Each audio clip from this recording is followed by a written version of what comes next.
नर्मदेश्वर ज्योतिर्लिंग बनने की पौराणिक कथा। भगवान शिव की पूजा के लिए शिवलिंग की पूजा करने का प्रावधान है। शिवलिंग के भी विभिन्न प्रकार के जैसे स्वयंभू शिवलिंग, नर्मदेश्वर शिवलिंग, जनेऊधारी शिवलिंग, पारद शिवलिंग, सोने एवं चांदी के शिवलिंग। इनमें से नर्मदेश्वर शिवलिंग की पूजा को सर्वश्रेष्ठ फलदायी माना गया है।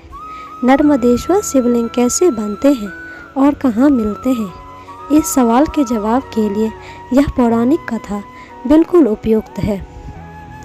भगवान शिव की पूजा के लिए शिवलिंग की पूजा करने का प्रावधान है। शिवलिंग के भी विभिन्न प्रकार के हैं जैसे स्वयंभू शिवलिंग, नर्मदेश्वर शिवलिंग, जनेऊधारी शिवलिंग, पारद शिवलिंग, सोने एवं चांदी के शिवलिंग। इनमें से नर्मदेश्वर शिवलिंग की पूजा को सर्वश्रेष्ठ फलदायी माना गया है। नर्मदेश्वर शिवलिंग कैसे बनते हैं और कहाँ मिलते हैं, इस सवाल के जवाब के लिए यह पौराणिक कथा बिल्कुल उपयुक्त है। नर्मदा का प्रत्येक पत्थर बार नर्मदा जी ने अत्यंत कठोर तपस्या करके भगवान परम पिता ब्रह्मा को प्रसन्न किया। ब्रह्मा जी ने प्रकट होकर नर्मदा जी से वरदान मांगने को कहा। नर्मदा जी ने परम पिता महात्मा से कहा, हे भगवान, यदि आप मेरी तपस्या से संतुष्ट हैं और आप मुझ पर प्रसन्न हैं तो मुझे गंगा जी के समान होने का वरदान दीजिए।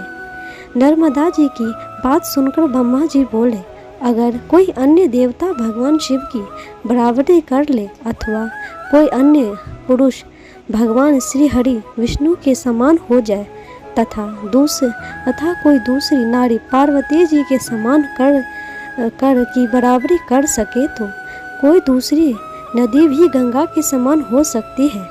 ब्रह्मा वाक्य सुनकर नर्मदा जी काशी चली गई और वहाँ पिलाई तीर्थ में शिवलिंग की स्थापना करके तपस्या करने लगे। भगवान शिव नर्मदा जी पर बहुत प्रसन्न हुए और उनके समक्ष प्रकट होकर वरदान मांगने के लिए कहा। नर्मदा जी ने भगवान शिव से कहा, हे भगवान, मुझे आपके चरण कमलों की भक्ति चाहिए। नर्मदा जी की यह इच्छा जानकर भगवान शिव प्रसन्न हुए और बोले, हे नर्मदे, तुम्हारे तट पर जितने भी पत्थर हैं वे सब शिवलिंग रूप पर शीघ्र ही पाप का नाश होता है। यमुना 7 दिन के स्नान से और सरस्वती 3 दिन के स्नान से सब पापों का विनाश करती है, परंतु तुम्हारे दर्शन मात्र से संपूर्ण पापों का निवारण हो जाएगा।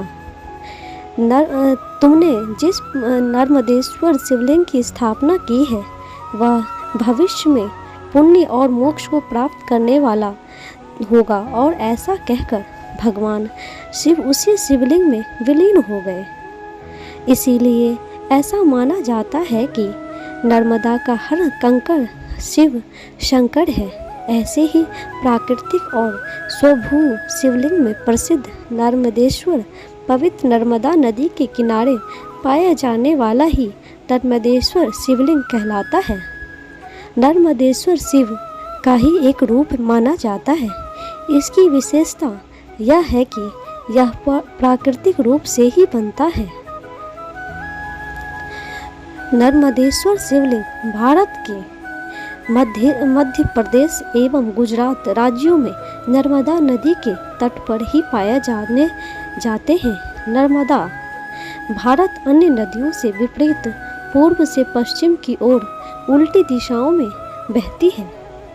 किसी भी अन्य पाषाण निर्मित शिवलिंग की अपेक्षा नर्मदेश्वर शिवलिंग में कहीं अधिक ऊर्जा समाहित रहती है। नर्मदा नदी से निकले शिवलिंग सकता है, उसकी प्राण प्रतिष्ठा की आवश्यकता नहीं होती। दोस्तों, आपको ये कहानी कैसी लगी कमेंट बॉक्स में ज़रूर बताइएगा। लाइक शेयर सब्सक्राइब जरूर कीजिएगा। धन्यवाद।